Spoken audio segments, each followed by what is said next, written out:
अस्सलाम वालेकुम। आज मैं आपके साथ फिर से शेयर करने वाली हूँ कुछ यूज़फुल सिलिंग टिप्स। और स्टार्ट करते हैं अपनी टिप नंबर 1 से। तो जब भी हमें दो पट्टियों को आपस में ज्वाइन करना होता है हम सीधी सिलाई लगाते हैं। तो सीधी सिलाई की जगह मैं आपको यही रिकमेंड करूँगी कि आप तिरछी सिलाई से इसको ज्वाइन करें। करना आपने क्या है, दोनों पट्टियों की ये सीधी साइड है, मैंने इसके ऊपर टिक मार्क की है, यानी कि ये इसकी सीधी साइड है। ठीक है, अब यहाँ पे जितनी पट्टी की चौड़ाई है उसी तरह से इस तरह से लंबाई में भी निशान लगा लेना, यानी कि एक स्क्वायर सा बॉक्स यहाँ पे आपने रेडी करना है। अब दूसरी पट्टी को देखिए, दोनों की सीधी साइड ऊपर की तरफ है, सीधा सीधा एक दूसरे के ऊपर रखना है। स्क्वायर के ऊपर आपने दूसरी पट्टी को आगे तक बढ़ा देना है और अब स्क्वायर को दरमियान में से तिरछा इस तरह से फोल्ड कर लेना है। ये देखिए इस तरह से, और इसको इस तरह से पकड़ के थोड़ा प्रेस कर लें ताकि यहाँ भी क्रीज लाइन आ जाए। ये देखें, दोनों पट्टियों के दूसरे के ऊपर सीधा रखना है। शुरू में आपने स्क्वायर बॉक्स बना लेना है और उसके ऊपर दूसरी पट्टी को उस स्क्वायर बॉक्स के ऊपर रखना है, सीधा सीधा रखना है, दोनों की सीधी साइड आपकी तरफ। अब जो तिरछी लाइन आ जाएगी फिर उसके बाहर वाले हाफ ट्रायंगल को आपने कट कर लेना है, दोनों के हाफ हाफ को आपने कट कर लेना है। अब इसके बाद दोनों की सीधी साइड अंदर की तरफ करते हुए ये देखें इस तरह से पट्टी को रखना है। अब दोनों पट्टियों की सीधी साइड आमने सामने होंगी और यहाँ पे आपने सिलाई लगानी है। अब सिलाई किस तरह से लगानी है, शुरू से आपने थोड़ा सा कॉर्नर बाहर निकाल के रखने हैं, बिल्कुल शुरू से सिलाई नहीं लगाना स्टार्ट करें। देखिए इतना कॉर्नर मैंने बाहर निकाल के रखा है, मैं सिलाई लगा लूँ फिर मैं आपको दिखाती हूँ कि सिलाई आपने किस पॉइंट पे लगानी है ताकि बाद में मसला ना हो। ये ना एक पट्टी ऊपर की तरफ जा रही दूसरी नीचे की तरफ जा रही हो, बिल्कुल बराबर बराबर आएंगे अगर आप इस तरह से सिलाई लगाएंगे। मैं आपको करीब से दिखाती हूँ। देखिए सिलाई मैंने लगा ली इस तरह से, ये देखिए इस नोक तक आपने लेके जाना है। यहाँ पे देखिए इस तरह से कोना सा बना है, यहाँ तक आपने लेके जानी है। अब इसको प्रेस कर लें तो आपकी पट्टी इस तरह से तिरछे तरीके से आसानी के साथ स्टिच हो जाएगी और दोनों पट्टियाँ बराबर ज्वाइन होंगी सिलाई लगने के बाद। यानी कि एक पट्टी ऊपर की तरफ जा रही है दूसरी नीचे की तरफ जा रही है। इसको प्रेस कर लें तो आपकी इस तरह से पट्टी को आसानी से तिरछे ज्वाइंट लग जाएगा। अच्छा, यहाँ पे देखिए कॉर्नर ऊपर से मैंने कट कर थोड़े बहुत निकले हुए थे, तो इस तरह से आपकी पट्टी रेडी हो जाएगी और आपने इसको इस तरह से खोल के प्रेस कर लेना है। अब चलते हैं अपनी टिप नंबर 2 की तरफ। जब कभी कभार हम नेकलाइन को ज़्यादा चौड़ाई में कट कर लेते हैं, चाहे बच्चों का बड़ों का, तो उसका बहुत ही आसान सा मेथड है। आपने सिंपल क्या करना है, शर्ट को दरमियान में से प्रेस करके क्रीज लाइन बिठा लें या फिर निशान लगा लें। अब ऊपर से आपने नेकलाइन को नाप लेना। अब यहाँ पे मेरे पास देखिए 4.5 इंच कटिंग में, इसको मैंने 3.5 पे करना है। तो शर्ट के सेंटर से मैंने हाफ इंच एक साइड पे और हाफ इंच दूसरी साइड पे, तो टोटल मेरा 1 इंच नेकलाइन कम हो जाएगा। ठीक है, ये देखें हाफ इंच एक साइड पे हाफ इंच दूसरी साइड पे, जितना आपने कम करना हो आपने उसी के मुताबिक निशान लगाने हैं। ठीक है, अब एक प्लेट इस तरह से बना लेनी है और दूसरी प्लेट, दोनों का रुख सेंटर की तरफ होना चाहिए और यहाँ पे सिलाई लगा लेनी है। सीधी साइड के ऊपर मैं इस तरह से ये प्लेट्स बना रही हूँ। तो इससे ये होगा कि आपका नेक लाइन छोटा भी हो जाएगा और आपकी चेस्ट से शर्ट तंग नहीं होगी। सिंपल इसको आप पाइपिंग लगा लें, ऊपर नेक लाइन पलट लें तो आपका नेक लाइन रेडी हो जाएगा। और इस जगह पे आप बटन वगैरह लगा लें तो आपका डिज़ाइनर नेक लाइन रेडी हो जाएगा। अब बहुत ज़्यादा खुला है तो आप हाफ इंच की और प्लेट भी इस तरह से डाल के इसको मज़ीद छोटा कर सकते हैं। अब चलते हैं अपनी टिप नंबर 3 की तरफ।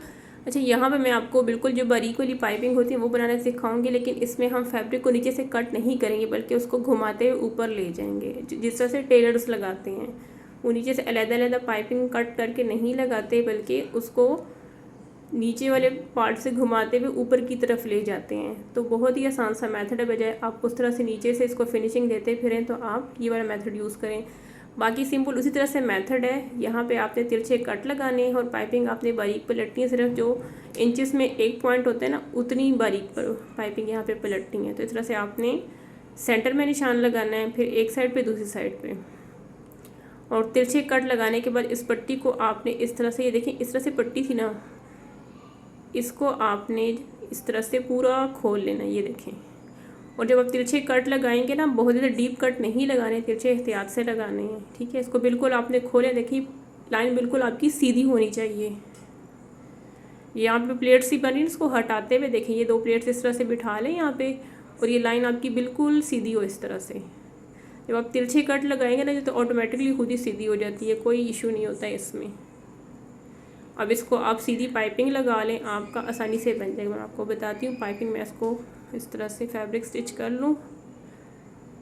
अच्छा, जब भी आप पाइपिंग पलटें तो आप हमेशा रेप पट्टी यूज़ करें, नहीं है तो आप आड़ी पट्टी यूज़ करें। सीधी पट्टी ना यूज़ करें, वो फिर आसानी से नहीं घूमती। घूम तो जाती लेकिन उतनी फिनिशिंग नहीं आती उसमें, फिर चुनट सी पड़ जाती है। तो यहाँ पे थोड़ा सा फैब्रिक बाहर की तरफ निकालते हुए लाइन के ऊपर सिलाई लगा लेनी है, जितनी चौड़ी पाइपिंग आपने पलटनी हो। अब यहाँ से इसको बिल्कुल इस तरह से सीधा रख के सिलाई लगा लें। जो लाइन नज़र आ रही है इसी के ऊपर सिलाई लगानी है। आसानी से लग जाती है अगर तिरछे कट आपने सही तरीके से लगाए हों। अब जो प्लेट सी बनी हुई है ना, यहाँ पे चुनट सी बनी हुई है, इस फैब्रिक के ऊपर लाइन सिलाई नहीं आनी चाहिए। लाइन के ऊपर आपने लगानी है, इसको हटाते हुए, ताकि चुनटे ना पड़ें।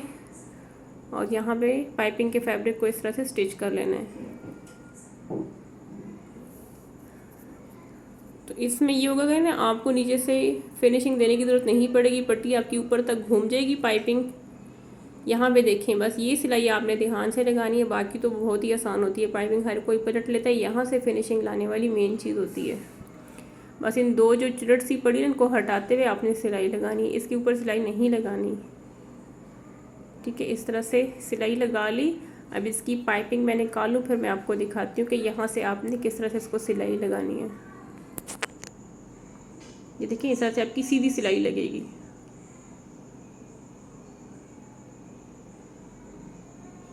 अब यहाँ से इसको जहाँ पे तिरछे कट नहीं, यहीं से आपने छोटे छोटे 2 कट और लगा लेने हैं, ताकि पाइपिंग वाले फैब्रिक पे, ताकि पाइपिंग फिनिशिंग से पलट जाए। अब यहाँ पे मैं पाइपिंग निकालूँ, फिर मैं आपको नीचे बताती हूँ। जहाँ से फैब्रिक घूमता है वो ऊपर की तरफ जा रहा है, वहाँ पे आपने किस तरह से सिलाई लगानी है। सिलाई आपने ना शर्ट के ऊपर लगानी है ना पाइपिंग वाले फैब्रिक की, बल्कि जो इसका जॉइंट है ना वहाँ पे लगानी, तो सिलाई इसमें गुम हो जाती है। अब यहाँ से जिस तरह से मैंने पहले फैब्रिक सीधा रखा हुआ था ना, उसी तरह से इसको सीधा रखते हुए सिलाई को घुमा के ऊपर तक ले जाना है। बस ये जो 2 नीचे से प्लेट्स आपको चुनट सी नज़र आ रही है ना, इसको हटाते हुए इसके ऊपर सिलाई आपने नहीं लगानी। ये देखें, सीधी पाइपिंग आपकी निकल जाती है। बस इसको फिर घुमा के ऊपर की तरफ हम ले जाते हैं। अभी मैं ये सिलाई कंप्लीट करूँ, फिर मैं आपको दिखाती हूँ कि ये कितना आसान मेथड है। अगर आप प्रैक्टिस करेंगे तो ये आपको दूसरे वाले से ज़्यादा आसान लगेगा। जो पहले मैंने आपको दिखाया था ना, उससे ज़्यादा आसान ये मेथड आपको लगेगा। अब यहाँ से इसको इस तरह से सीधा कर लें। ये देखें। अच्छा, नीचे आपने फैब्रिक कम रखना है, मैंने ज़्यादा चौड़ाई में रख लिया था, आपने इसकी चौड़ाई कम रखनी है ताकि मसला ना हो। यहाँ से इसको कट लगा लेने हैं और यहाँ से इसको इस तरह से आपस में जोड़ के नीचे फैब्रिक आप रख दें और ऊपर इसकी सिलाई लगा के इसको फिक्स कर लें, या बटन आप लूज़ वगैरह जो आप जिस तरह से डिज़ाइनिंग करना चाहें। यहाँ से इसको थोड़ा सा प्रेस करेंगे तो ये आसानी से देखें इस तरह से बैठ जाएगा। तो ये आ जाएगी इसकी फ़ाइनल लुक। वीडियो को लाइक करना ना भूलिएगा। मिलते हैं नेक्स्ट वीडियो में, तब तक के लिए अल्लाह हाफिज़।